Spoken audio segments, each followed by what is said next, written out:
Data analytics is the science of analyzing raw data to make better decisions. It is how businesses turn numbers into actionable insights. At its core, analytics is about taking messy, unorganized info and finding patterns that tell you exactly what is happening in a system. We are drowning in information. Analytics acts as the filter that helps us identify which parts of that data actually matter.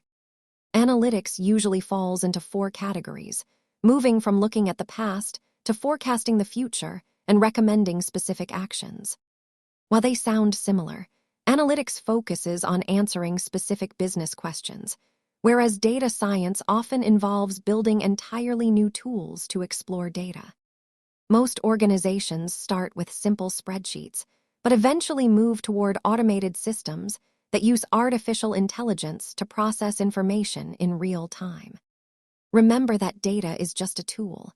The real value comes when that data informs a smarter, more confident choice. Thanks for watching. Understanding data is a powerful skill in any field. Subscribe for more basics on how the modern world works.